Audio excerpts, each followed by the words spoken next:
हाँ जी।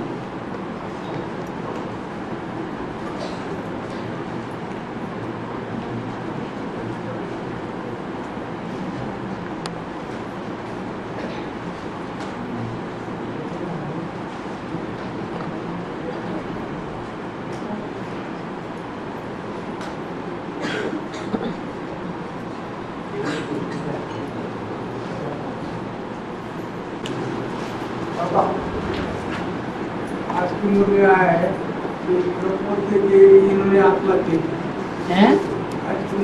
आज की मुझे आत्महत्या और जुगात के बारे में आया है कि भारत में बोलते इन्होंने आत्महत्या की। फिर आत्मा तो आज रावण से आत्मा तो नहीं, तो वो क्या है जुगात तो आत्मघात होगा, शरीरघात होगा ना, तो ऐसी क्यों बोलते हो? जीवन था वो खत्म कर दिया, इसलिए जीव घात हुआ। आत्मा तो दूसरी जगह जाके जीवन धारण कर लेगी। लेकिन वो ऐसे क्यों बोलते हो? कौन? पेपर में आता है ना, वो आत्मा का ज्ञान नहीं है ना उनको। आत्मा का ज्ञान हो तो न बोले, वो तो अपने जीवन को ही जीवन समझते हैं ना। शरीर ही जीवन है, शरीर नहीं है तो जीवन नहीं है, ऐसे समझते हैं। और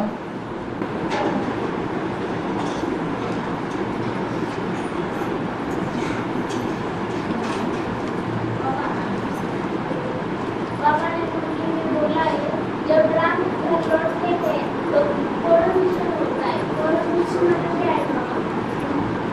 कोरोनेशन मनाते हैं। जब राम लौटते थे तो कोरोनेशन होता है। उत्सव मनाते हैं ना, वो बता। कोरोनेशन उत्सव को कहा जाता है। जब राजगद्दी मिलती है तो उसका कोरोनेशन मनाते हैं। और ये सतयुग की बात नहीं है। सतयुग में कोई भी उत्सव मनाने की जरूरत नहीं है। वहाँ तो रोज ही उत्सव है। ये यहाँ संगम युग की बात है। और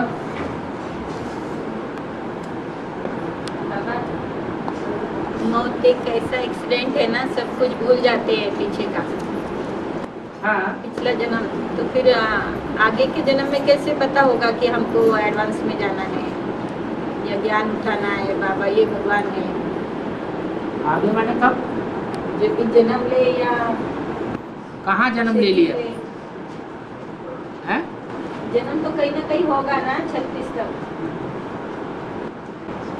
तो कैसे जैसे पता? यहाँ दूसरा जन्म लेकर के जो भी एडवांस वाले हैं वो सब ज्ञान में बाद में आए हैं, ऐसे वहां भी जानेंगे।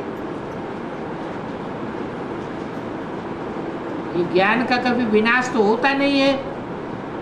तो जहाँ कहीं भी जन्म लेंगे तीव्र गति से एडवांस ज्ञान की बातों को पकड़ लेंगे।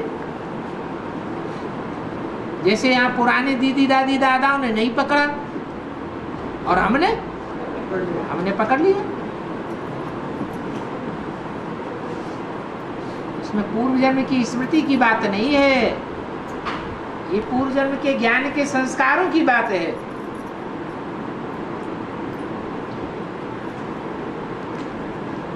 और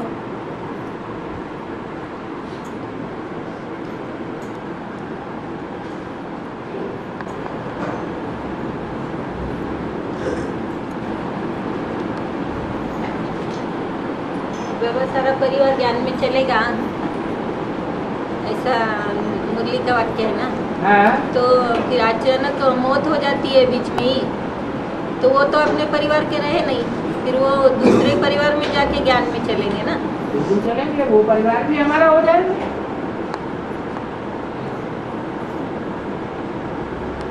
और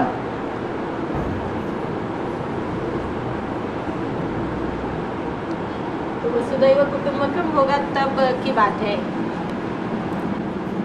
सारा परिवार ज्ञान में चलेगा। वसुधैव कुटुंबकम तब कहा जाएगा इस वसुधा पर है, इस पृथ्वी पर है, जो भी प्राणी, जो भी मनुष्य मात्र हैं, वो सब मनुष्य मात्र भगवान को पहचानेंगे। भगवान का जो डायरेक्ट वारसदार है नारायण, विश्व पिता को पहचानेंगे। तो यथा राजा तथा प्रजा की बात साबित होगी।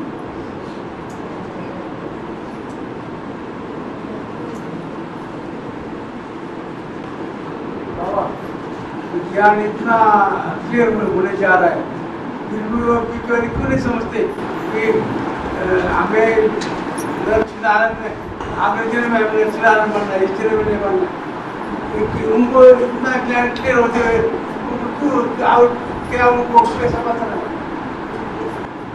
वो पहले समझेंगे, वो हमारे ज्यादा नजदीक हैं या लौकिक परिवार वाले हमारे ज्यादा नजदीक हैं? हैं? हैं? कौन? लौकिक परिवार वाले ज्यादा नजदीक है ना, तो पहले वो समझेंगे, या वो दूसरे कुल वाली आत्मा जो चंद्रवंश को फॉलो करने वाली है, चंद्रमा को फॉलो करने वाली है, वो पहले समझेंगी। इब्राहिम को फॉलो करने वाले और भी बाद में समझेंगे, बुद्ध को फॉलो करने वाले और बाद में समझेंगे। पहले कौन समझेंगे? पहले घर का सुधार, फिर पर का सुधार। बुद्धि कहाँ कहाँ भाग रही।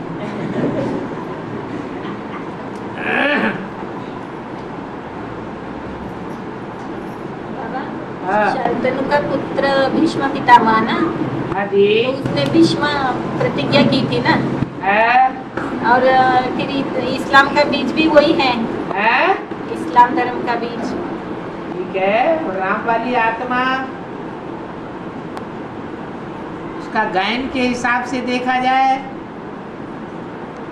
तो कौन से युग में प्रसिद्धि है?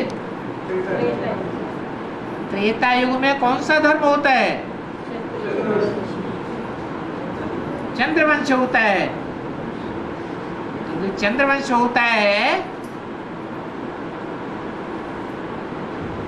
तो चंद्रमा के ही अनुयायी होंगे द्वापर के आदि में। संन्यास धर्म जितने भी हैं, इब्राहिम से लेकर के और आर्य समाजियों तक भी, वो सब निवृत्ति मार्ग के हैं, प्रवृत्ति को पकड़ के जीवन में नहीं रखते हैं। ये तो सिर्फ सूर्यवंशी और चंद्रवंशी ही हैं जो प्रवृत्ति को पकड़ के रखते हैं। तो निवृत्ति मार्ग वाले सन्यासियों में अथवा धर्म पिताओं में पहले नंबर का कौन है? इस्लाम धर्म। बात तो ये मैचिंग नहीं होती ना बाबा, क्यों नहीं मैचिंग होती? वो काम विकार में प्रधान था और ये सन्यास भीष्म तो सन्यासी पक्का। पक्का कहाँ सन्यासी? पक्के सन्यासी आप हैं जो घर गृहस्थ में रहते हुए पवित्रता को पालन करते हैं, या पक्के सन्यासी वो हैं जो घर गृहस्थ में साथ साथ रहते ही नहीं? पक्के कौन है और कच्चे कौन है? कायर कौन है? अरे मैं बस हाँ। और बाबा उसको इच्छा मरण का वरदान दिया था ना। हाँ। जब उत्तरायण होगा सूर्य तब ही प्राण त्यागेंगे। पृथ्वी झुकी हुई है ना, तो जिसके पास शांति नहीं है, शांतनु के पास, वो इच्छा मरण का वरदान कैसे दे? दूसरे को देना ये अपनी तपस्या की शक्ति को खत्म करने वाली बात है। तपस्या की शक्ति जिसकी अपनी खत्म हो गई, उसको अपना का फायदा नुकसान हुआ या दूसरे का नुकसान हुआ? उसका नुकसान हुआ। और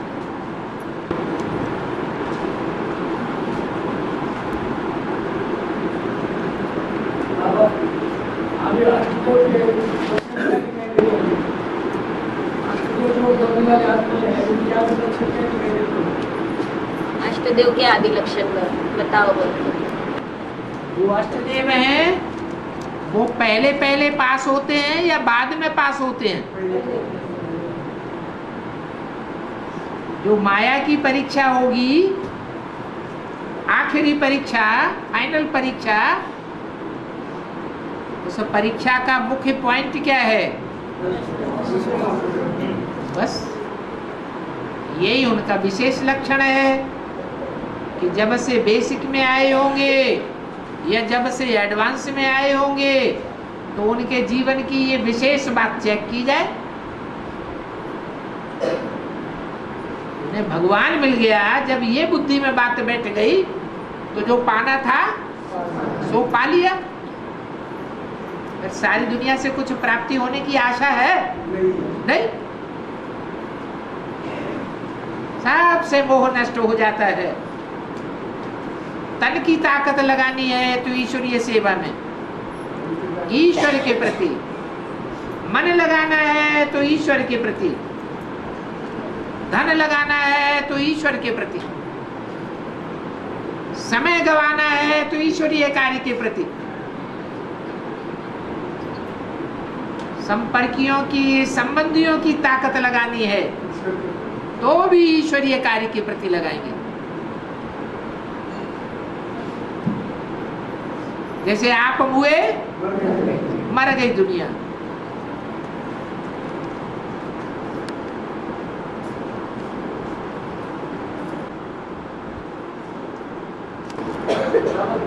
है विदेश से आता है,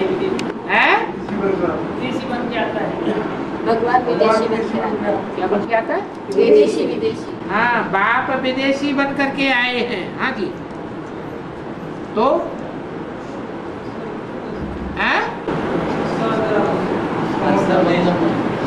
विदेशी बन कर आए, इसका क्या है? इसका अर्थ यही है कि विदेशी बन करके अगर नहीं आएगा, स्वदेशी राम बन करके आएगा, मर्यादा पुरुषोत्तम बन करके आएगा, तो एक से संबंध जोड़ेगा या अनेकों से सर्व संबंध जोड़ेगा? हैं? तो मर्यादा पुरुषोत्तम माने एक सीता से ही संबंध होना चाहिए, दूसरों से प्रैक्टिकल कोई भी संबंध नहीं होना चाहिए। तो फिर पतित पावन कैसे बनेगा?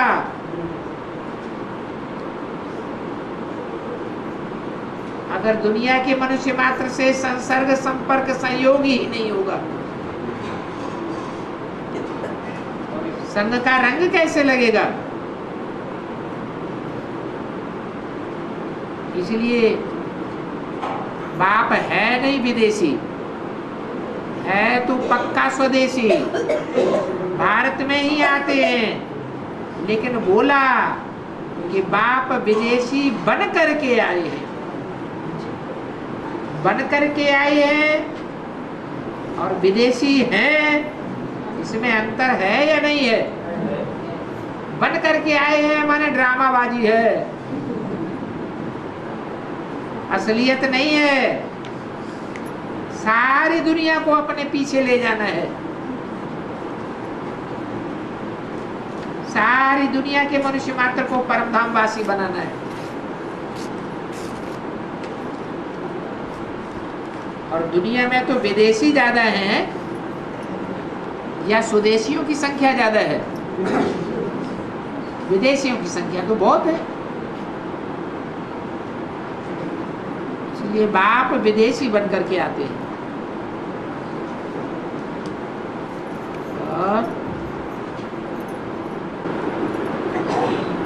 देवकी का पाठ तो वैष्णव देवी का है ना? देवकी का पाठ वैष्णवी का है। विदेशी का पाठ देवकी देवी देवकी। हाँ, हाँ जी। वैष्णो देवी का पाठ है ना। वैष्णव वैष्णवी वैष्णो देवी का पाठ देवकी का है। हाँ, अरे वैष्णो देवी जंगल जेल में है क्या? विकारों की जेल में? किसका पाठ? विकारों में पड़ी हुई है। नहीं, देवकी को तो विकारों की जेल में पड़ा हुआ दिखाया है। जो विकारों की जेल में पड़ी हुई है वो काली होगी या गोरी होगी? वो तो काली होगी।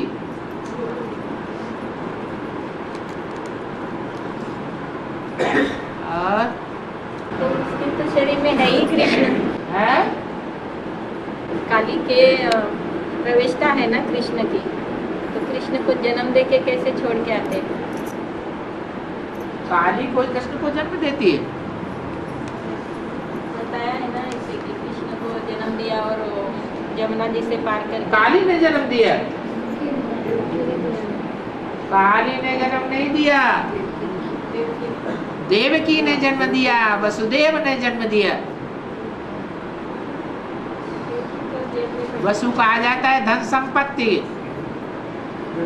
और देव माने देने वाला, जो विश्व पिता को भी धन संपत्ति देने का निमित्त बन जाता है, दान देने के निमित्त बन जाता है, पालन करने के निमित्त बन जाता है, जन्म देने के निमित्त बन जाता है, प्रत्यक्षता रूपी जन्म देने के निमित्त बन जाता है। तो एडवांस के आदि में 3 विदेशी हैं, 3 धर्मों के बीज रूप। उनमें मुखिया कौन है? इब्राहिम का बीज, इस्लाम धर्म का बीज। जब से ज्ञान में आया तब से लेकर अब तक भी वो और उसका सहयोगी शक्ति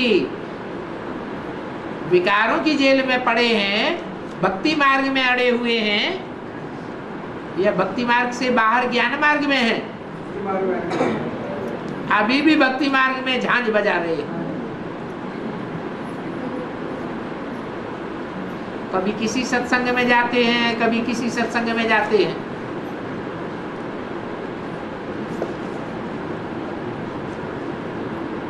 इसलिए शंकर को 2 बेटे दिखाए हैं।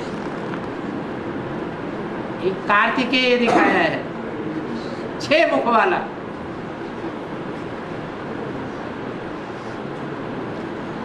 ये 6 मुख कौन से 6 धर्मों की यादगार है?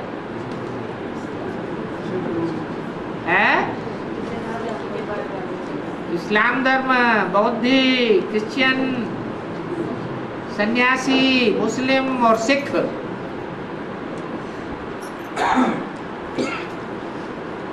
छह धर्मों में बुद्धि भटकती रहती है, इसलिए 6 मुख दिखाए हुए हैं। 6 प्रकार की बातें करता है। कितनी माताएं हैं, कितनी धरणियों में पलता है। कृतिकाएं दिखाई हुई हैं। और जो कि वो हो गए इस्लाम धर्म के बीच, वो भी माता हो गई, वो भी पालने वाली है।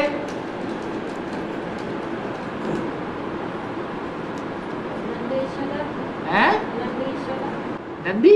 नंद यशोदा। अरे कृष्ण की बात थोड़े ही कर रहे हैं, यहाँ कार्तिकेय की बात कर रहे, वसुदेव की बात कर रहे, कृष्ण को जन्म देने वाले की बात कर रहे। विदेशी जन्म देते हैं भगवान को या स्वदेशी जन्म देते हैं प्रत्यक्षता रूपी जन्म? हैं? विदेशी देते हैं। भक्ति मार्ग में उनको कृष्ण भगवान कह दिया है, ज्ञान मार्ग में वास्तव में कौन है?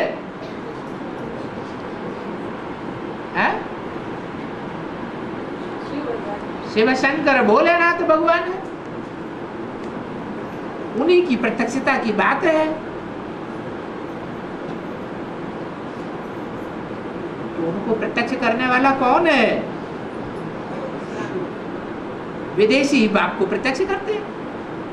उन विदेशियों में भी कोई मुखिया होगा,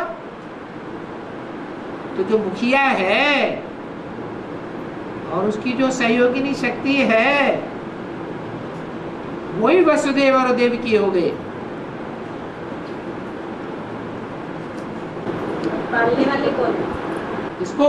कृष्ण को भगवान। वो यश देने वाले अलग,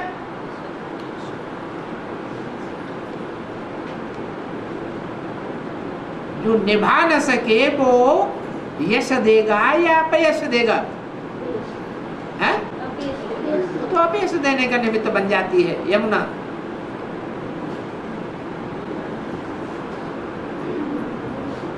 और मुसलमान लोग अल्लाह मियाँ कहते हैं, हाँ मियाँ कहेंगे तो उसकी बीवी होनी चाहिए। हाँ हाँ ठीक बात है। आगे चल के बहुत घबराएंगे जब वो बीवी एआई बीवी का नेतृत्व करेगी, तो नाम से ही घबराएंगे, आई बीवी भागो।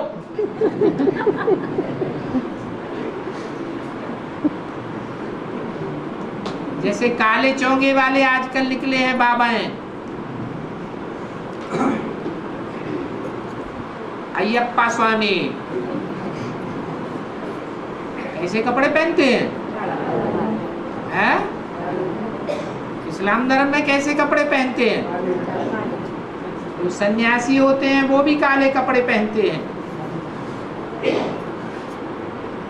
मुसलमान धर्म के, और जो औरतें होती हैं वो भी काले कपड़े पहनते हैं। किस बात की यादगार है?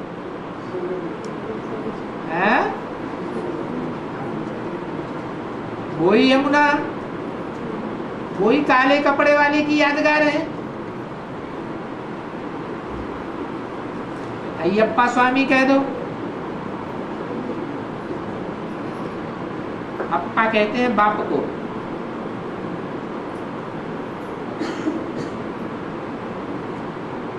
विदेशियों में, विधर्मियों में ज्यादा मार कौन खाएंगे?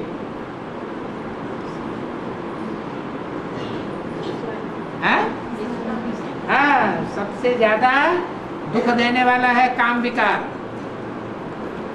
तो जो कामी है जन्म जन्मांतर के, वो बहुत दुख देने वाले हैं, इसलिए बहुत मार खाते हैं।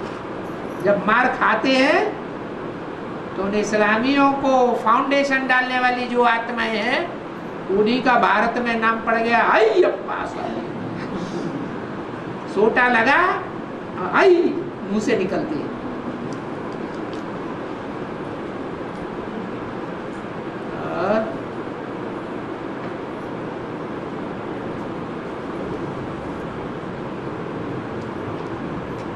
अल्लाह याद आवेगा तो बीवी याद नहीं आवेगी,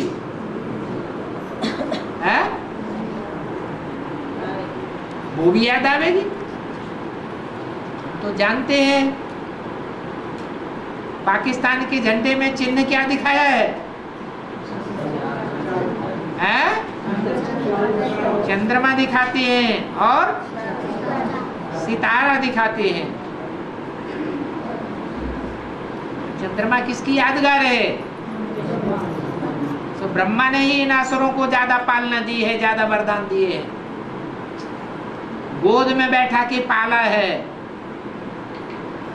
आज भी क्रिश्चियंस कौन सा जानवर पालते हैं? क्रिश्चियंस और कृष्ण की राशि मिलाई जाती है। कुत्ता पालने में राशि मिलाने की कौन सी बात है? क्रिश्चियंस कुत्ते को प्यार करते हैं और कृष्ण वाली आत्मा ने संगम युग में किसको प्यार किया? है? कामी इस्लामी कुत्ते जैसी आत्मा को प्यार किया। सारा यज्ञ का कारोबार उनके हाथों में सौंप रखा था। और सतयुग में भी दूसरा नारायण कौन बनेगा? वो ही कामी इस्लामी, वो ही सतयुग में नारायण नारायणी बनेगी।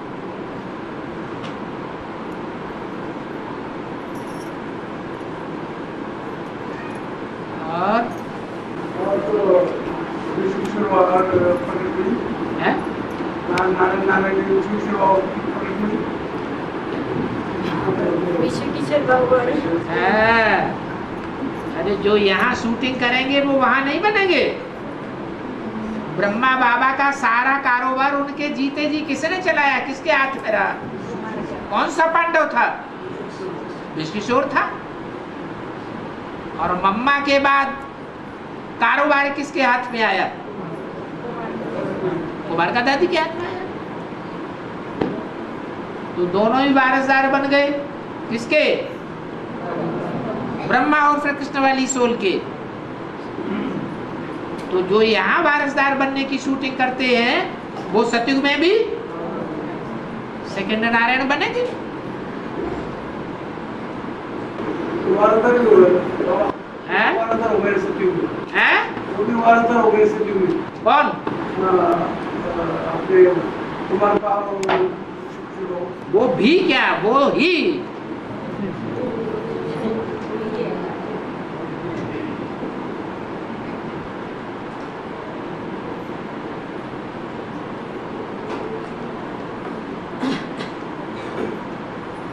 और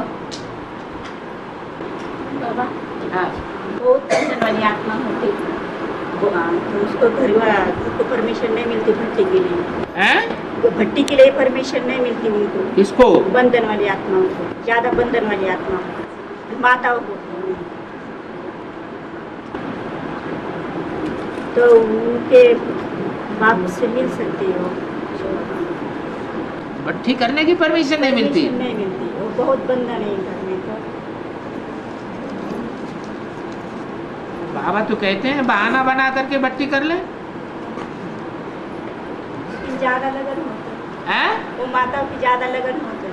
हाँ हाँ, ज्यादा लगन है तो कम से कम रेगुलर क्लास तो कर सकती है। वो क्लास में भी नहीं आने देती। हैं? क्लास में भी नहीं आने देती। क्लास में नहीं आ सकती है तो कम से कम कोई माता है, कन्या है या कोई भाई उनको सीढ़ियाँ तो पहुंचा सकता है, कैसेट तो पहुंचा सकता है।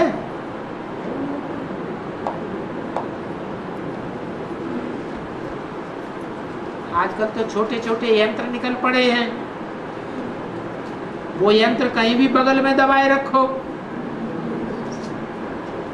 कान में घुसेड़ रहो, सुनते रहो। कोई दरवाजा खटखटाया, कान से निकाल के अंदर डाल दिया।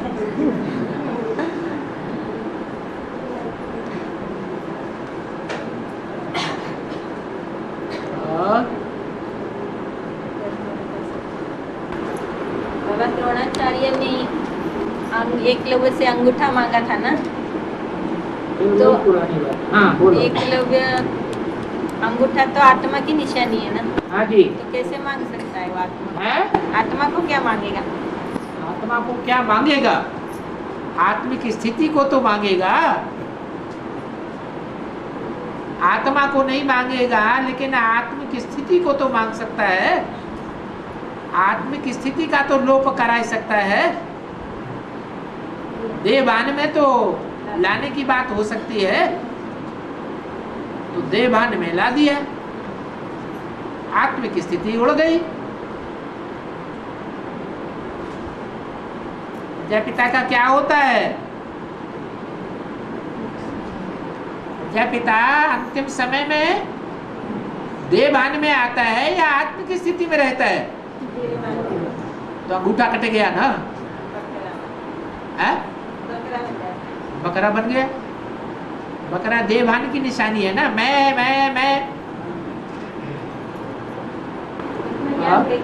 है? इतना पूरा संगम युग का ज्ञान रहेंगे। हाँ जी। आत्माएं तमो प्रधान नहीं बनती है क्या? तो प्रजापिता वाली आत्मा आत्मा नहीं है क्या? परमात्मा है, सदैव है परमात्मा, सदैव नहीं है। जब परमपिता आते हैं तो पुरुषार्थ करके फिर परमात्मा बनती है, बाप समान बनाते हैं। बाप सदैव तो परमात्मा नहीं है।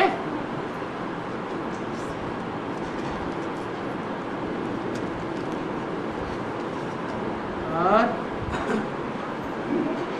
जो मर जाते हैं उनके ऊपर सफेद कपड़ा क्यों डालते हैं? ब्राह्मणों की दुनिया में मरना किसको कहा जाता है? जो जीते जी मरने वाले हैं उनकी संख्या कितनी है? हैं? कितने?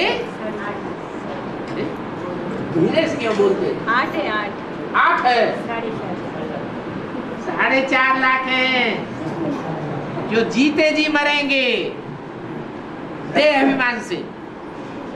तो देह अभिमान से मरेंगे तो उनकी आत्मा सफेद बनेगी या काली बनेगी? ये आत्मा सफेद हो जाएगी तो शरीर भी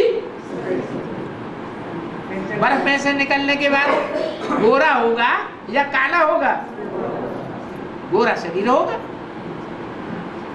तो इसलिए यादगार में जो मरते हैं उनके ऊपर सफेद वस्त्र डालते हैं।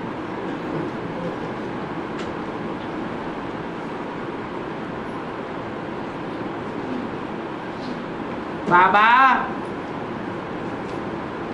शंकर हमेशा, इसमें लिखा डबरा क्यों बजाता है?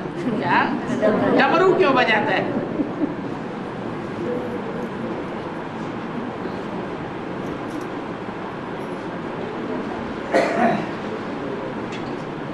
जो ज्यादा होशियार होता है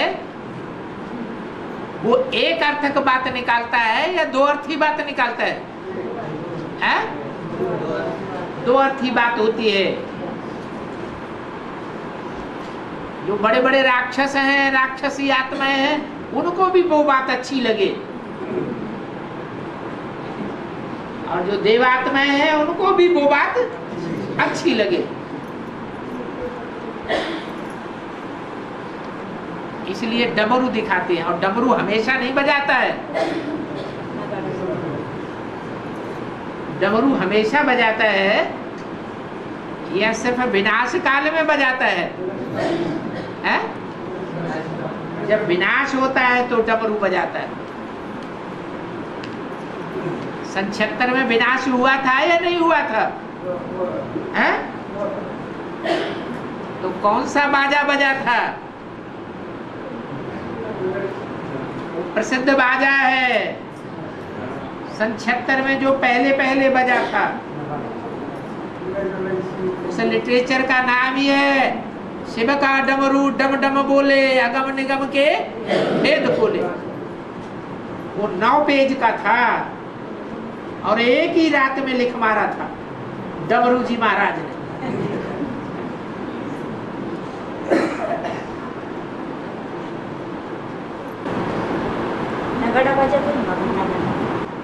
नगाड़ा तो बड़ा है और डमरू तो छोटा है।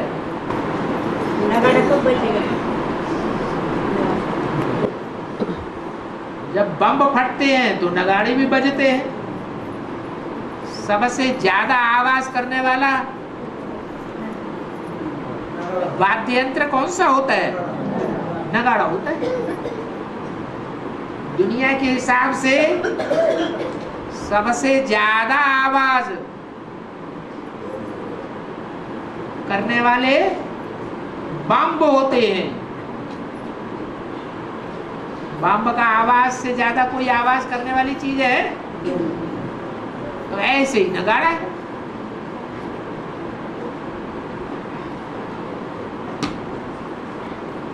बाबा विजयमाला का आवाहन करना और जगदम्बा को योग का दान करना, इसमें क्या अंतर है? दान और आवाहन करने के लिए तो उन मूर्तियों को भी याद करना पड़ेगा ना।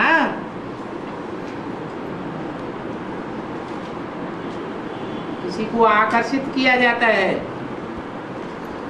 खींचा जाता है, कशिश की जाती है वो अलग प्रकार की याद होती है कि वो हमारे नजदीक आ जाए। तो महाकाली को नजदीक बुलाना है या सिर्फ योग का दान देना है कि ठंडी हो जाए? क्या करेंगे? योग का दान दें ताकि वो विनाश का कार्य बंद कर दे। विनाश का काम करना अच्छा या स्थापना और पालना का काम करना अच्छा? स्थापना और पालना का काम करना अच्छा। इसलिए प्रकृति को योगदान देना है। प्रकृति तो जड़त्वमयी है, जड़त्वमयी का आह्वान नहीं करना होता है, चैतन्य का आह्वान करना अच्छा है। चैतन्य को नजदीक बुलावेंगे, चैतन्य का संग करेंगे तो बुद्धि कैसी बनेगी? है चैतन्य बनेगी। और जड़त जानवरों के संग रहेंगे तो बुद्धि जड़ बन जाएगी।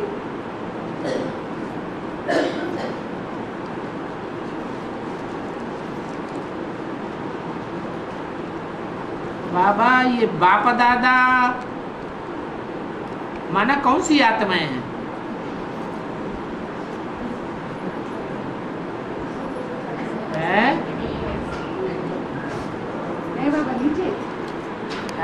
नीचे क्या?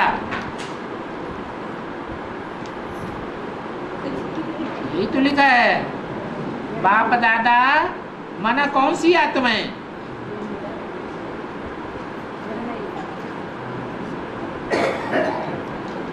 एक तो आत्मिक स्थिति से देखा जाता है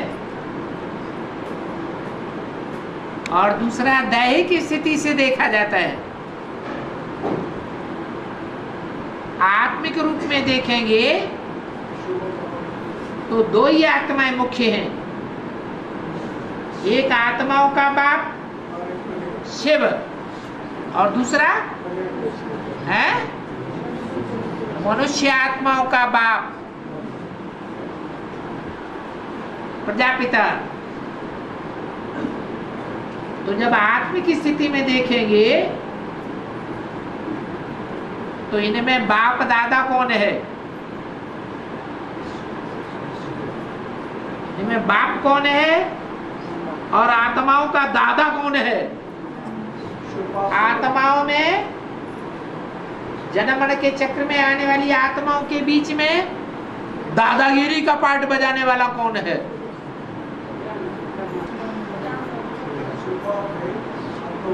शिव बाप है बाप और आत्माओं के बीच में प्रजापिता है दादा। ये आत्म की स्थिति वाली बात हुई। ये बेसिक ज्ञान तक की बात है। जब एडवांस में आते हैं तो पूरा परिचय देना पड़ता है। पता कैसे लगे कि ये बाप है ये दादा है और दोनों कंबाइंड है? ज्ञान से पहचानना पड़ता है।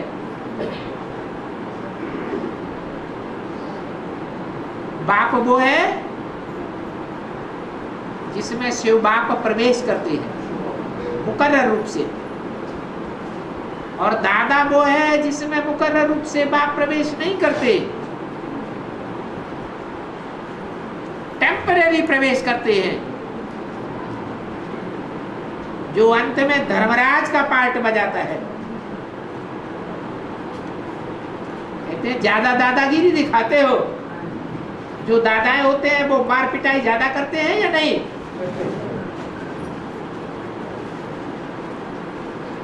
तो यहाँ कौन सी मार पिटाई करने वाला कौन सा प्रसिद्ध है व्यक्ति है? अरे अंत में कौन मार कुटाई करेगा? धर्मराज। धर्म का राजा कौन है? ब्रह्मा किशोर। वो दादा हो गया साकार में, और वो बाप हो गया साकार में। लेकिन दोनों साकार, दोनों व्यक्तित्व, दोनों पर्सनालिटी एक ही हैं या अलग अलग हैं? एक ही। इसलिए बाप दादा कंबाइंड को कहा जाता है।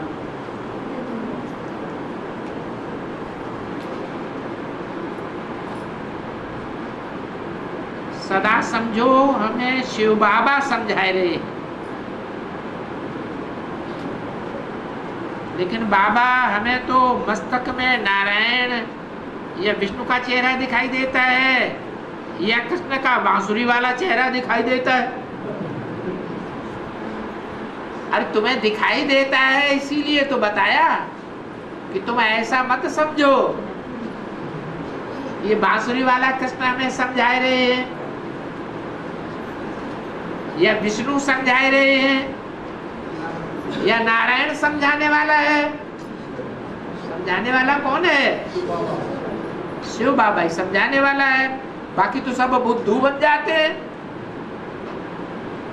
नारायण बनने वाली आत्मा बुद्धू बनती कि नहीं? कलयुग के अंत में वो भी बुद्धू बन जाती है। कृष्ण वाली आत्मा बुद्धू बनती है या नहीं बनती है?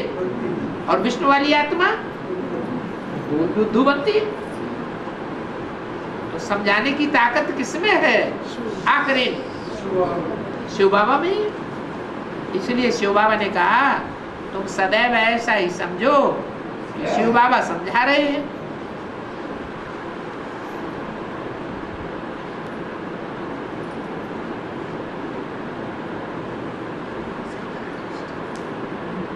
रोज रोज समझाते हैं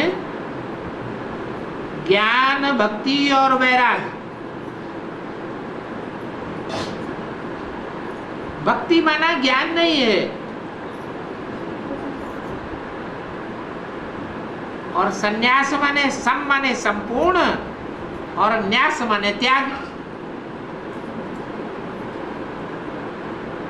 तो ये संन्यास कौन से युगों में होता है और कौन से युगों में नहीं होता है? कौन से युग में संन्यास होता है? है? है? कैसे? घर बार तो क्या, देह और देह के संबंधी तो क्या, सारी दुनिया का ही संन्यास करके, त्याग करके हम कहाँ जाते हैं? आत्माओं के देश में, शांति धाम में चले जाते हैं। तो असली संन्यास कहाँ हुआ? संगम युग में होता है। इसलिए कहते हैं पहले ज्ञान मिलता है, फिर भक्ति का संन्यास होता है, लास्ट में है संन्यास। वो सन्यासियों ने तो द्वापर कलयुग में संन्यास किया, लेकिन वहां वो संपूर्ण त्यागी बने ही नहीं सकते। संपूर्ण त्यागी कौन बनाता है? एक बाप ही संपूर्ण त्यागी आकर बनाता है।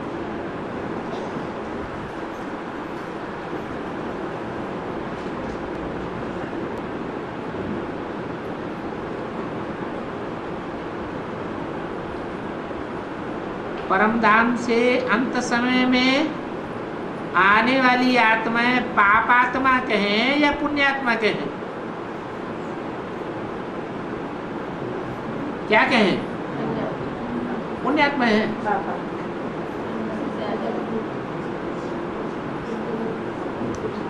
पुण्यात्माएं कहाँ बनते हैं और पापात्माएं कहाँ बनते हैं? संगम युग में पुण्य आत्माएं बनते हैं, बनाने वाला है बाप। द्वापर कलयुग में पाप आत्माएं होते हैं,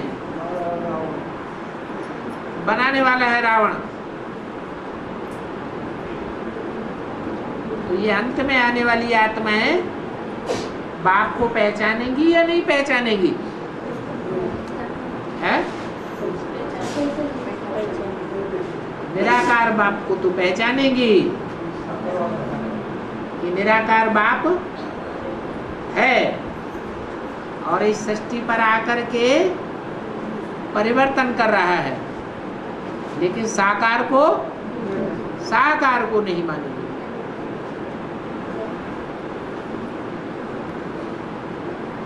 हर एक आत्मा के अंदर अपनी अपनी 63 जन्मों की कमजोरी होती है। वो कमजोरी बहुत पक्की होने के कारण नष्ट मोहा जल्दी नहीं बन पाते। हर एक आत्मा में होती है, हैं?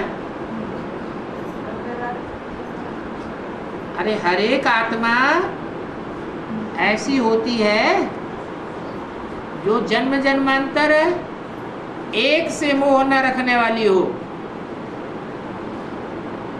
हर एक होती है। 8 आत्माएं ऐसी भी है जो अंत तक आखिरी जन्म को छोड़ के एक में मोह रखने वाली है, नंबरवार।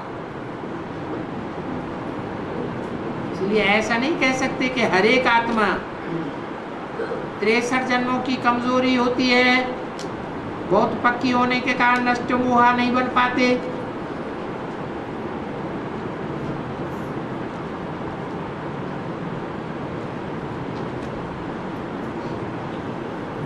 उस कमजोरी को हटाने के लिए क्या करें? वो तो तरीका बताया अपन को, आत्मा समझ बाप को याद करो और कुछ मत करो।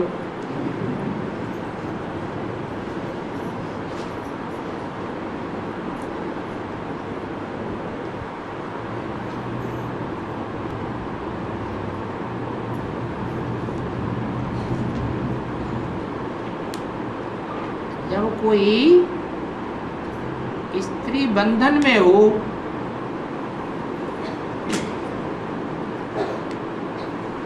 उसको बाबा से मिलना है,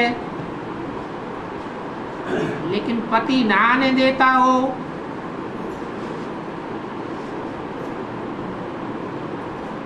पति की मांग होती है विकार की, तो स्त्री अपना शरीर उसे सौंप दे तो उसको क्या कहेंगे?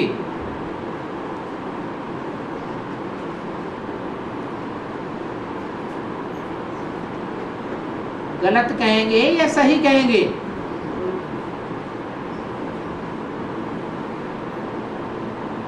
पति की मांग पूरी कर दी, शरीर को सौंप दिया, पति ने परमिशन दे दी, तो गलत किया या सही किया?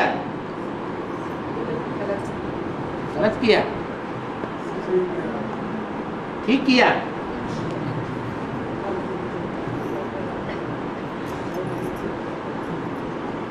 तो ज्ञान में आने वाली कई कन्याएं भी ऐसे करती हैं।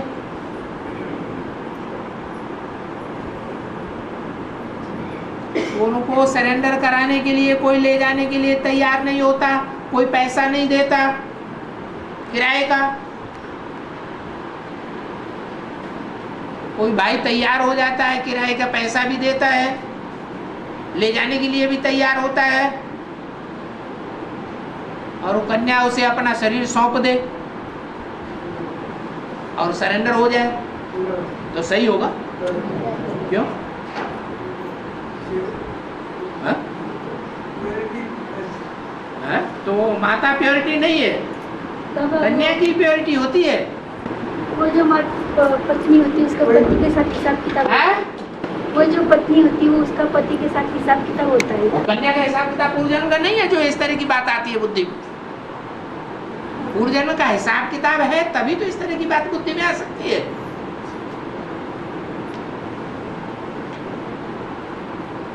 क्या आकर्षण के बस उस बात को स्वीकार कर लेती है? ये दो बातें हैं।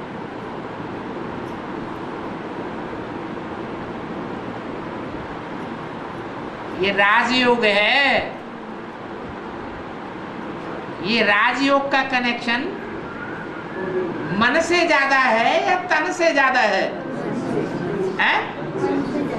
मन से इसका कनेक्शन ज्यादा है।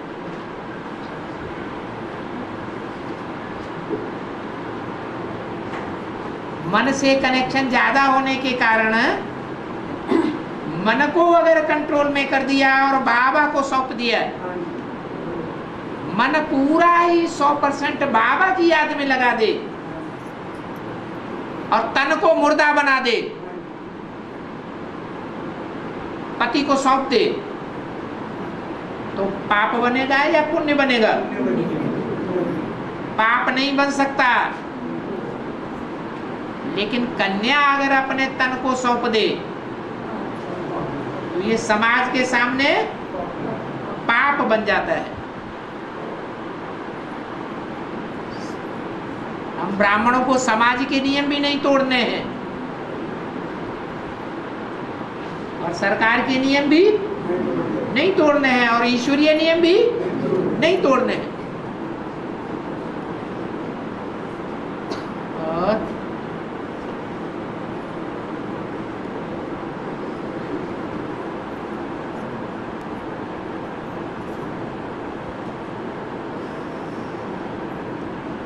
अमेरिका के सैन्य बल के द्वारा हद के लादेन का अंत हुआ है। इस बात का ज्ञान के आधार पर क्या अर्थ होता है?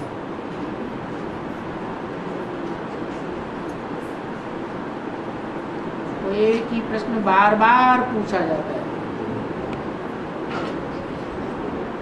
क्या ओसामा बिन लादेन का अर्थ नहीं बताया है? ओसामा माने हो सामत आ गई। जब कोई डकैत किसी को पकड़ता है ना, बोलता है तेरी शामत आ गई।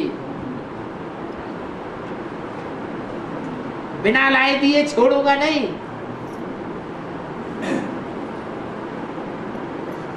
बिना लाए दिए छोड़ूंगा नहीं। ला दे ना, देता है कि नहीं? नहीं तो तेरी शामत आ गई।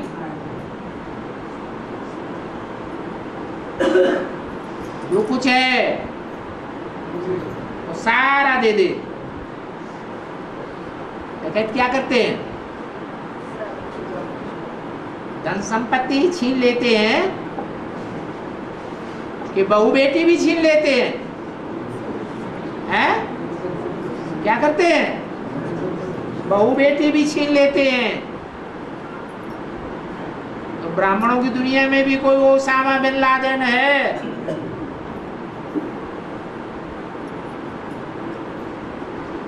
जो बोलता है जो कुछ है तेरे पास सारा सरेंडर कर दे, नहीं तो तेरी शामत आ गई है। बचेगा नहीं। कौन है?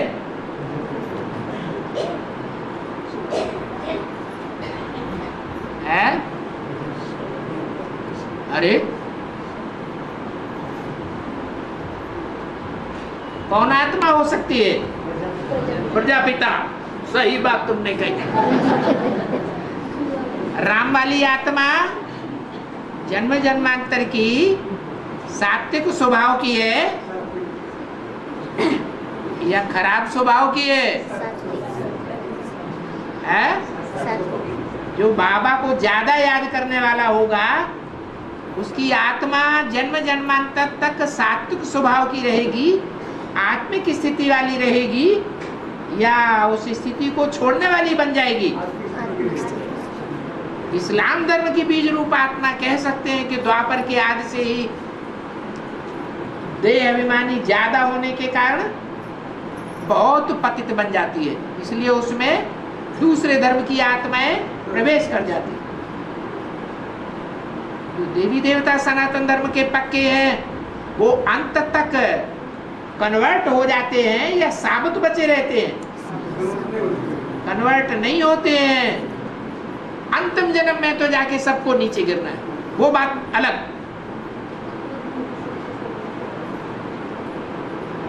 तो इधर तो बोल दिया प्रजापिता वाली आत्मा, राम वाली आत्मा। लेकिन वो तो साबित नहीं होती, वो तो ऐसा कर्म नहीं करेगी। फिर है? अरे राम वाली आत्मा में जो भी बैल के रूप में दुष्कर्म कराने वाली आत्मा है वो कौन है? हैं? उस बैल के ऊपर राम वाली आत्मा विजय पाली या विजय पानी है? हैं? अभी विजय पूरी नहीं पाई है, क्योंकि वो कृष्ण वाली आत्मा अपन को क्या समझती है? मैं ही गीता का साकार भगवान हूं, मैं ही पतितों को पावन बनाने वाला हूं। इसलिए जो भी है पत्नी बीबी बाल बच्चे वो सब मेरे को दे दे, तन धन धान स्वहद परिवार सब मेरे को सरेंडर कर, नहीं तो मैं छोड़ने वाला नहीं। लेकिन जो बाप के पक्के बने वो कैसे जाएंगे? फिर 4.5 लाख निकलेंगे कहां से? जो 4.5 लाख निकलने हैं वो तन मन धन सब कुछ अर्पण करने वाले निकलेंगे, भगवान के नाम पर भगवान को पहचानेंगे या ब्रह्मा को पहचानेंगे? ब्रह्मा को पहचानेंगे, ब्रह्मा को मानेंगे। अभी तो आया शिव बाबा जो कुछ बोलते हैं तुम ऐसे ही समझो। किसने बोला, किसने समझाया? शिव बाबा ने समझाया। तुम ऐसे क्यों समझते हो? ये ब्रह्मा ने बोला। तो बल है, समझाने वाला शिव बाबा है, बोलने वाला शिव बाबा है। ये जुआ खिलाने वाला पांडवों को कौन है? पांडवों ने जुआ खेला ना, तन धन धाम स्वहद परिवार बीवी बाल बच्चों का। ये जुआ किसने खिलाया? शिव बाबा ने खिलाया। कृष्ण वाली आत्मा ने नहीं खिलाया। कृष्ण वाली आत्मा के साथ तो 7 नारायण हैं, जो पूरे सांप हैं, विधर्मियों में कन्वर्ट हो जाते हैं। वो आत्माएं यज्ञ के आदि से लेकर उनके शरीर छोड़ने तक भी उनकी छत्र छाया बन करके रही है। विष्णु की छत्र छाया कौन दिखाया जाता है? 7 सर्प। उनका नाम है शंकरषण। भक्ति मार्ग में शंकरषण भगवान।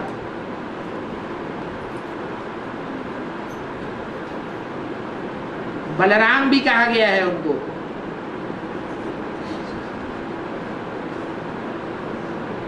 वो राम का बल है।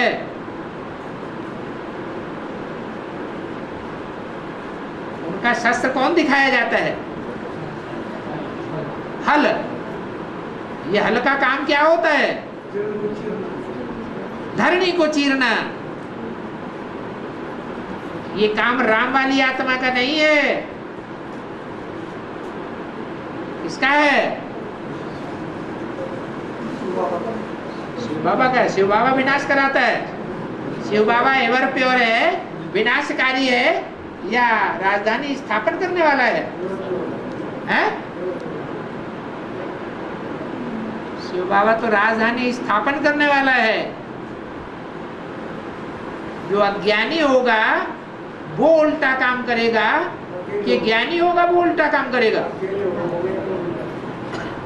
तो कृष्ण वाली आत्मा अज्ञानी है या राम वाली आत्मा अज्ञानी है या शिव बाबा अज्ञानी है? कृष्ण वाली आत्मा अज्ञान के कारण ऐसे कार्य करती है। जब बम फटते हैं तो बुद्धि सुधरती है।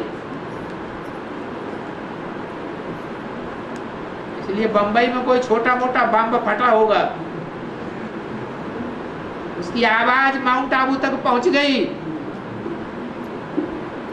नहीं तो वो 30 मार्च 31 मार्च को ही घोषणा करके चले गए थे ये इस सीजन का लास्ट मिलन है। फिर 13 अप्रैल को क्यों आ गए? क्योंकि स्पेशल उनको बुलाया गया। कोई भारी समस्या आ गई जिसका जवाब कोई भी तथाकथित बीके के पास नहीं था, इसलिए बाप दादा को भी आना पड़ा बुलावे पर। अब आएंगे तो उनके पास जवाब है? उनके पास तो जवाब ही नहीं है। तो देह अभिमान टूटता है या नहीं टूटता है? देह अभिमान टूट जाता है। देह अभिमान टूटना माने मरना। यहाँ कोई स्थूल मौत की बात नहीं है। कौन सी मौत की बात है?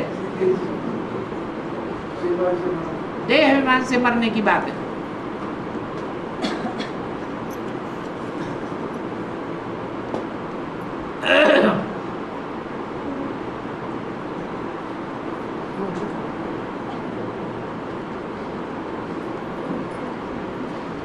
बाबा राय देते हैं, बच्चे जो समय मिले उसमें पुरुषार्थ कर मेकअप कर लो। बाप की याद में रह विक्रम विनाश करो तो पीछे आने पर भी आगे जा सकते हो। जैसे ट्रेन लेट हो जाती है तो मेकअप कर लेती है, तुमको भी यहाँ समय मिलता है तो मेकअप कर लो, यहाँ आकर कमाई करने लग जाओ। इसका क्या अर्थ है बाबा? हमको कौन सा मेकअप करना है? अरे पुरुषार्थ में तीखी दौड़ लगानी है। पुरुषार्थ किस बात का है? पुरुषार्थ है ही ज्ञान योग धारणा और सेवा का। तो सब बता दी। अरे बज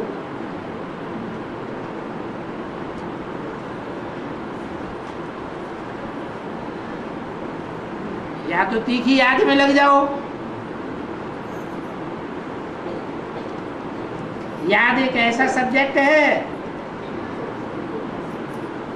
कि सब सब्जेक्ट में फेल हो जाएंगे और याद में पास हो जाएंगे तो भी क्या कहे जाएंगे? पास कहे जाएंगे। कोई याद में टिक जाए तो बहुत फास्ट जा सकता है।